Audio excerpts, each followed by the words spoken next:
Life is a journey. Your mind is really in the driver's seat of your life. And the way we think about things is super important. And we know in God's word, he says, in Romans 12:2, renew your mind daily. So just like we have to daily take care of ourselves, we have to daily eat, we have to daily shower, we have to fill up the car. There's self-care and there's maintenance. But we kind of lost the plot somewhere along the line. So some of us in this hustle culture, again, I'll be the admit to say I was the same, just think by putting our foot on the gas pedal and just going 100 miles an hour down the highway is going to get us there quicker. But it comes with a cost, right? So I just hope today we can unpack this concept. We need to look at what's going on under the hood of the car. Maybe things are not working at their optimal. This is a very unusual concept for people, but we definitely need to slow down to speed up. I never gave myself a chance to breathe. I just thought I was a never-ending, nuclear power station until I fell apart and broke down emotionally, physically, mentally. And it really came to a core where I didn't realize I had been in denial for years. I didn't want to see the signs. I just thought more gas and hustle down the highway was going to help, until eventually it was a trifecta effect. In about 2015, I had a business launch that didn't go so well. I had a child in a mental health crisis, and I'd realized I'd come to the end of my rope. But it was only then that God was like, okay, are you ready to listen now? Because I have a habit. God and I have this great relationship. Okay, I'm very chatty. I'm sure you can tell. Back in the day, he would say, I want you to do this. And I'd be like, oh, really?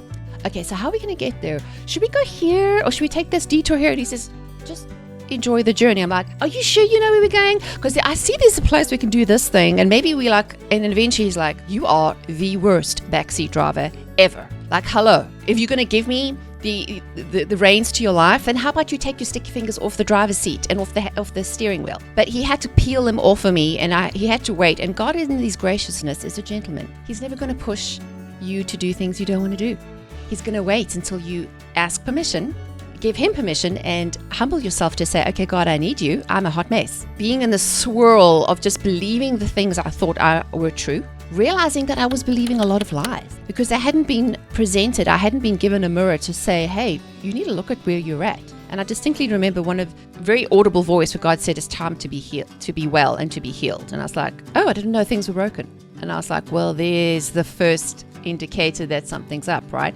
Is this denial and having to stop and slow down and actually look at myself, objectively. Like, I'm very strategic in my mind because that's what I did in my business. I've been a marketing branding strategist. So for me, I'm always looking to fix things.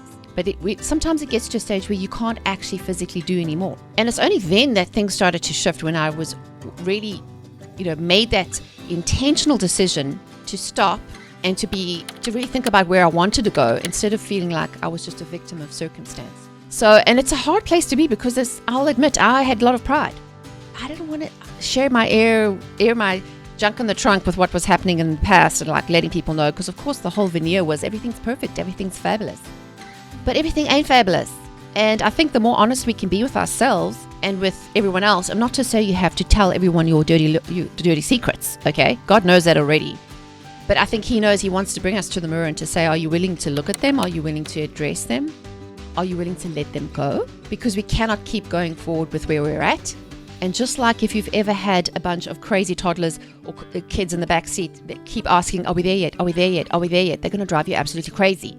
So sometimes you need to hush the kids in the back seats. Plus you need to ditch the junk in the trunk that's weighing us down, because we have forgotten that every time we've had a hurt or a rejection or a traumatic something, because all of us have some kind of trauma in life at different levels of it. If we don't ditch it, it's going to keep following us around. We have a soul, which, this is also part of our mind, our will and emotions that need work. Like, you ain't going to get fit just by wishing. We have to do work. And I think that's what's got me excited about the amalgamation of looking at the brain, how God made us, how neuroscience is finally catching up to the Bible, yay, about renewing our mind, and that it's a daily practice, and how it's possible. So if anyone's listening and thinks, oh, well, that's good for her, but not for me, listen, I could fix myself with God's help, so can you. And the good thing is you can press a button today and reset everything. Well, you can get a copy of the book. Like, I finally got my printed galley copy. It's from my printer. You can go on Amazon. You can find Unstick Your Mind if you look up my name, Mimika Cooney. And you can find me all over social media as well. But the best place to find resources is to find me at my website, which is mimikacooney.com. And I have all the links to buy the book. So even if you're not in the USA, you can get the links to buy on different platforms. I really believe The world needs this message to know that, God has made us and designed us to be able to do the things we are not stuck with the brain we have, with the faith and doing the work.